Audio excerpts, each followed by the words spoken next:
in a suit with a woman, and in between them it looks like a I don't know, like a camera with a suit on. I don't know. I've never seen that before, but you guys could take a look at that. The robots are coming, and they are taking millions, maybe billions of jobs away with them. But not to worry, says Yoram Yacobi, head of the Microsoft Israel R&D Center. New technology will be bringing in as many jobs as the robots take, and then some. And then some, he says. Some of the jobs that will be most in demand jobs in a decade are jobs we have no conception of now. So, for example, big data deep divers. I get what he's trying to say because, like, it is true. It opens up an entire market of new ideas for people who want to, want to innovate and invent and be entrepreneurs and whatnot. But that's pretty crazy to think about, like, the future, because we're gonna have robots for sure, and that's crazy. It's a job that wasn't possible before the era of big data and would be impossible to do without robotics. It's likely to be in high demand in the coming years as the amount of data that is collected and needs to be stored explodes as a result of the spread of Internet of Things technology. Things with a capital T, said Jacoby. Jacoby was speaking at Microsoft's Think Next event last week, where the company shows off its best and brightest new technologies, many developed in Israel. Robots are one of the issues that give many people pause about technological progress. Just as previous industrial and digital revolutions hollowed out whole industries, from farming to clothes manufacturing, so the robot revolution will automate many of the service jobs that are currently in the backbone of employment in the West today. Already, said Jacoby, the change has profoundly affected workers in consumer-facing occupations, like bank tellers, many of whom have been replaced by enhanced automatic teller machines, which today do much more than just accept deposits and spit out cash. And there's much more on the way. According to the World Economic Forum, WEF, robots will rob the economy of 7.1 million more jobs in the next 4 years, while at the same time creating 2 million more, for a net loss of some 5 million positions. It's all part of the fourth industrial revolution, which is interacting with other socioeconomic and demographic factors to create a perfect storm of business model change in all industries, resulting in major disruptions to labor markets. New categories of jobs will emerge, partly or wholly displacing others. The skill sets required in both old and new occupations will change in most industries and transform how and where people work, said the WEF. So, let's see, as with most social change, the scariest thing is not knowing how things will turn out. Professor Z. Schiller, a professor at the Department of Mechanical Engineering and Mechatronics, Faculty of Engineering, Ariel University, and chairman of the Israel Robotics Association, said, "We cannot tamper with the development of technology, and even if we try, it will be to no avail, because once started, technology revolutions cannot be stopped. There are no established paradigms for how society is going to handle large numbers of people who will not have work. One answer that's feasible for a tech economy like Israel's, at least, is to become a leader in robotics technology, thus maximizing the benefits to the economy of the robot revolution and maximizing the number of jobs in the economy. Still, in Schiller, there is going to be a lot of collateral damage. Or still, that's his. Still, said Schiller, there is going to be a lot of collateral damage. There are certainly going to be many people who are not going to be able to adapt to the new economy, and for them, I believe that the government has a responsibility to help." Yikes. Well, we got to remember something about. I'm reading from Times of Israel. Times of Israel is a place in the Middle East that is built. Their government is built like a Western civilization in the Middle East. Like, that's, we're big Satan and they're little Satan to, like, all the Arabs that surround them, because they think that the way that they live is wrong, and they have a democracy over there. So that we have to remember that they don't have the same views as maybe a conservative Republican might have, right? Because we don't believe that government should, you know what I mean? I do believe that we should have a welfare system, but one that is more, kind of like, I don't know, not as big, I guess, not as a big program as it is now, but, like, definitely that's what, if just to put it in perspective, because I'm reading from Times of Israel, and they're saying that a big majority of people that get put on the street because they don't have a job, it should get help from the government. But I guess in this case, since it is because of the government pretty much that they got unemployed in the first place, that creates a whole different, uh, I don't know, little element to it. So just wanting to clear that up real quick. So the theme of government responsibility was also on the agenda at a meeting of the Science Committee, which recently hosted a robot during a discussion on the changes Israel can expect in the robot era. Some Knesset members, such as Committee Chairman Yuri Maklev, see the robotic revolution as a positive thing. Robot technology is one of the most important technologies being developed, said Maklev after the robot, which consisted of a computer mounted on a suit of clothes, made a text-to-voice speech about the future of robot technology.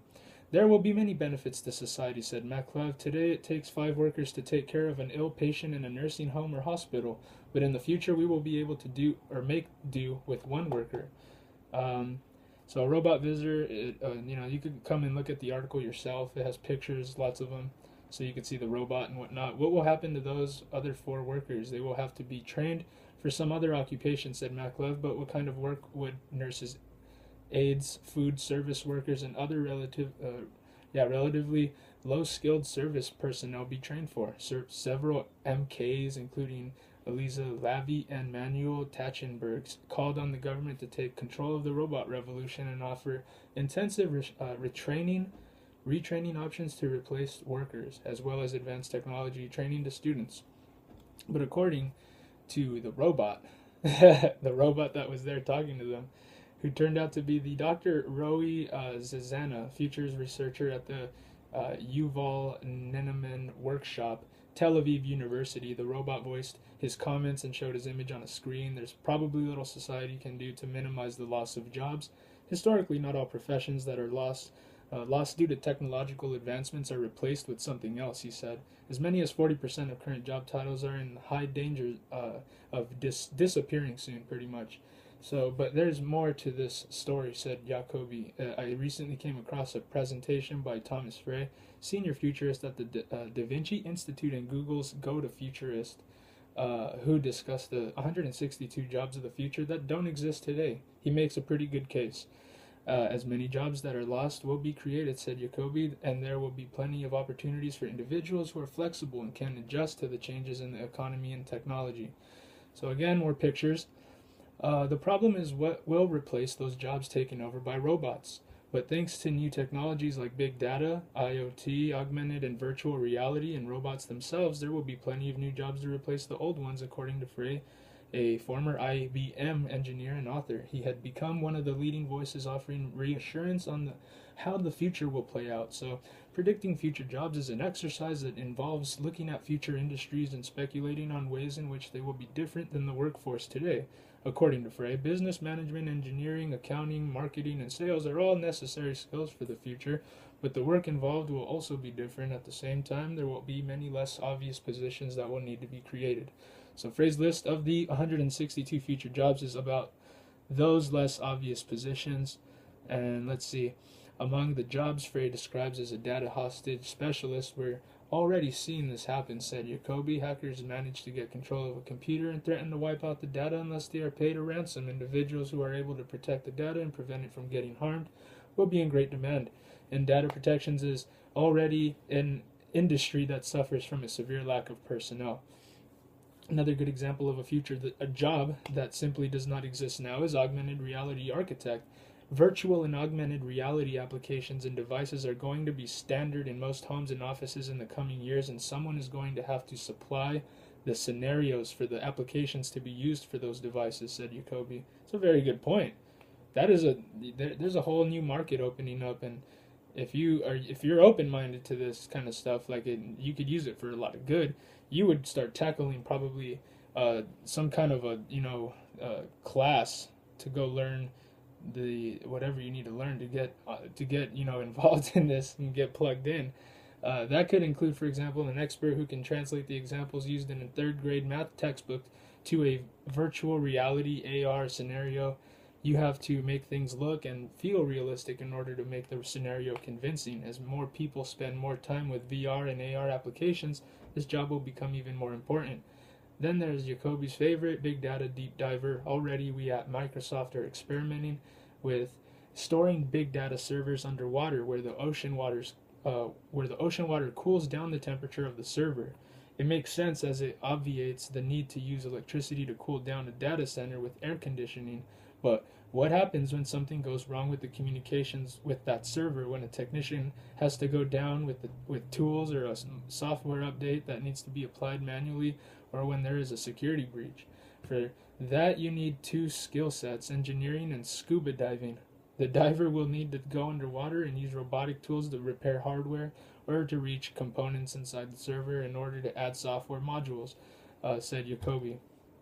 As big data storage grows at an exponential rate, thanks to the huge volume of data that IoT devices will collect, the number of underwater servers will grow sharply, as will demand for scuba diving engineers. Then there are time hackers, said Jacoby. I don't know what that is, but if it gives me more time to do stuff, then I need it. According to Frey, if we think cyber terrorists are a pain, it will seem like nothing compared to devious jerry-riggers who start manipulating the time fabric of our lives. There's a video here, interestingly. I'd say check this one out. This is even pretty interesting to me, because I never really give this much thought, to be honest with you. I don't think about, when it comes down to like the technology that is coming to a city near you, what that is going to, how that's going to change the game in the workplace, like everywhere.